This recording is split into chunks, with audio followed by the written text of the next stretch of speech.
سری سختی جنید بغدادی کے پیر و مرشد، وہ کہتے ہیں کہ جب میں نماز پڑھتا ہوں نا تو یہ خیال کرتا ہوں کہ میں پل صراط پر کھڑا ہوں۔ پل صراط وہ راستہ ہے جو جہنم کے اوپر سے ہو کے گزرا ہے۔ کہتے ہیں مجھے خوف رہتا ہے کہ کٹ کے نیچے نہ گر جاؤں جہنم میں نماز کے دوران۔ وہ کہتے ہیں دوسری میری سوچ یہ ہوتی ہے کہ کعبہ میرے سامنے ہے۔ وہ کہتے ہیں اللہ کا شکر ہے، تصور کا عالم یہ ہے کہ میں بغداد میں کھڑا ہوتا ہوں اور مکے کا کعبہ میرے سامنے نظر آ جاتا ہے۔ کہتے ہیں سامنے کعبے کو سوچتا ہوں اور کھڑا کائے پہ ہوں پل صراط پر، نماز کی نیت باندھی ہوتی ہے۔ اور پھر اگلی سوچ میری یہ ہوتی ہے کہ میرے پیچھے اسرائیل بھی کھڑے ہیں اور میں نے سجدے سے بس سلام پھیرنا ہے اور انہوں نے روح نکال لینی ہے۔ تو پھر میں خوب گڑ گڑا کے روتا ہوں اور میں کہتا ہوں مالک ہو سکتا ہے اسرائیل اگلے سجدے میں جھکنے نہ دے، روح نکال لے۔ کتنے لوگ ایسے ہیں جن کی اچانک موت نہیں آتی، کہتے ہیں آنکھوں میں آنسو بھی آ جاتے ہیں، مگر پھر بھی مجھے پتا نہیں کہ میری نماز قبول ہوگی کہ نہیں ہوگی۔ مطلب یہ کہ جب تک انسان یہ نہیں سوچے گا کہ یہ نماز اس کی آخری نماز ہے، نماز کا اثر اس کے اوپر نہیں ہوگا۔ اور یاد رکھیں جب تک آپ یہ سمجھ کے تقریر نہیں سنیں گے کہ یہ آخری تقریر ہو سکتی ہے میری زندگی کی، کہ آج کے بعد مجھے پھر کوئی تقریر سننے نہ ملے اور میں یہ سوچوں کہ ہو سکتا ہے آج کے بعد راستے میں میں جا رہا ہوں میرا ایکسیڈنٹ ہو جائے، میں مر جاؤں، ہو سکتا ہے، کوئی گالی تو نہیں۔ تو اگر ہم سب موت کے قریب ہی کھڑے ہیں تو پھر دنیا سے اتنا دل کیوں لگ گیا ہے نا؟ غوث پاک سے کسی نے کہا کوئی نصیحت کیجئے، تو میرے شیخ محی الدین عبد القادر جیلانی نے اس سے فرمایا تیرا باپ کہاں ہے؟ مر گیا۔ دادا کہاں ہے؟ مر گیا۔ فرمایا تیرے سامنے سے 2 جنازے نکل گئے، تجھے نصیحت نہیں ہوئی تو میں تجھے نصیحت کروں گا؟ تیرا باپ مر کے قبر میں چلا گیا، تیری یہ نصیحت نہیں ہے؟ آج تو وہ مرا ہے، کل تو تیری موت آنے والی ہے۔ یاد رکھ نصیحت صرف اسے ہی اثر کرتی ہے جو اپنے آپ کو مردوں میں شمار کرتا ہے۔ آپ کو عجیب باتیں لگ رہی ہوں گی، یار یہ کیسی باتیں کرنی ہے؟ موت کا ذکر کیوں کرنے لگے ہیں؟ یاد رکھیں یہ جتنے بھی نیک لوگ ہیں نا انہیں اللہ ایک ہی گفٹ دیتا ہے کہ یہ موت سے کبھی غافل نہیں ہوتے ہیں۔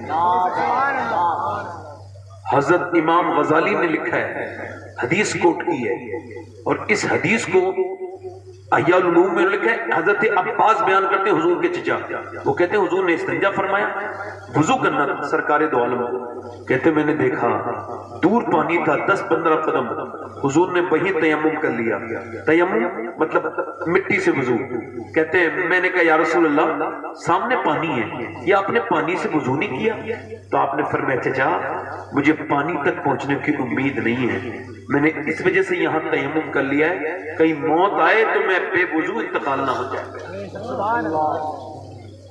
حالانکہ حضور کو یہ بھی پتا ہے میں کب مروں گا اور آپ کب مریں گے، مگر ہماری نصیحت کے لیے یہ جتنے جھگڑے ہیں نا بھائی، زندگی کے جھگڑے ہیں، جو موت کو سمجھ لیتا ہے نا وہ کبھی جھگڑا نہیں کرتا ہے، وہ کہتا ہے مجھے تو مرنا ہے بھائی، میں نے جھگڑا نہیں کرنا۔ حالانکہ مرنا سب کو ہے، مگر کامیاب وہ ہو گیا جسے احساس کرا دیا گیا۔ تو میں تقریر تو میں نے کرنی ہے ہی، مطلب آپ کے مزاج سے کروں گا، جیسے آپ چاہتے ہیں ویسے ہی کروں گا، مگر اگر آپ کہیں تو 2-3 شعر میں بھی پڑھ دوں گا۔ یار یہ کون سی بات ہو گئی، آپ نے ذرا رات زیادہ ہو گئی ہے تو کوئی بات نہیں ہے نا، رات تو روزی ہوتی ہے نا۔ آپ گھر جانا چاہتے ہو، مجھے اور آپ کو ایک دن نکال کے لوگ گھر سے قبرستان میں ڈال دیں گے، کون سا گھر؟ گھر تو وہ ہے جہاں حضور کا ذکر ہوتا ہے۔ بھائی آپ کا مائک اچھا ہے، بھائی مائک اچھا ہے اس وجہ سے کہ مائک سے حساب نہیں ہوگا قیامت کے دن، تو مائک والے سے تو ہوگا نا، تو ذرا بھائی ہلکا سا مائک اس کا ٹھیک کر دیں بھائی، اور آواز اس کا بڑھائیں آواز اس کا ہلکا سا۔ دیکھیں آپ کو اللہ نے زبان دی ہے، حضور کے سامنے وہ بھی بولتے سنا گیا جو کبھی بولنا نہیں جانتا ہو، ٹھیک ہے؟ ایک صحابی حضور کے سامنے آتے ہیں، عرض کرتے ہیں یا رسول اللہ میری بیوی نے بھیجا ہے۔ فرمایا کیا بات ہے؟ کہنے لگے حضور میرے اولاد کوئی نہیں تھی، میری بیوی راتوں کو دعا کرتی تھی، اے میرے رب اولاد عطا کر دے، کوئی ماں کہنے والا آ جائے۔ اسے پھوپھی تائی چائی چاچی کہنے والے تھے مگر ماں کہنے والا نہیں تھا۔ اور ایک ماں کے دل میں ٹھنڈ تبھی پڑتی ہے جب کوئی بچہ اسے ماں کہتا ہے. حضور میرے بھی کوئی بچہ نہیں تھا, میں نے بڑی دعائیں کی, بچہ ہو گیا. کہتے جب میری بیوی کو امید ہوئی نا تو اس نے پوری رات شکر ادا کیا اللہ کا. آپ یاد رکھو, اولاد پر شکر ادا کرو. اے اللہ تو نے ہمیں اولاد دی ہے, جب تم شکر ادا کرو گے نا تو اللہ اولاد کو نیک بنا دے گا. اتنے لوگ بیٹھے ہیں جنہوں نے کہا ہوگا اللہ تو نے اولاد دی ہے شکر ہے, 10 لوگ بھی نہیں ہوں گے. یہ شکر کرنے کی بات نہیں ہے. بے اولادوں کو دیکھو جن کی کوکیں سونی ہیں, ان عورتوں سے ملو تو پھر یہ عورتیں کہتی ہیں اللہ کا شکر ہے. کتنے لوگ ایسے جنہیں اللہ نے اولاد دی ہے اور وہ سمجھ ہی نہیں پائے گی کیا نعمت ہے. جب انہوں نے شکر نہیں ادا کیا تو نعمت چھن گئی, اولاد بگڑ گئی. اور جب شکر ادا کرتے ہیں تو اللہ نیک بنا دیتا ہے. اس عورت نے شکر ادا کیا, کہتے حضور جب میری بیٹا ہوا نا تو بڑے خوش ہوئے ہم, میں بھی میری بیوی بھی.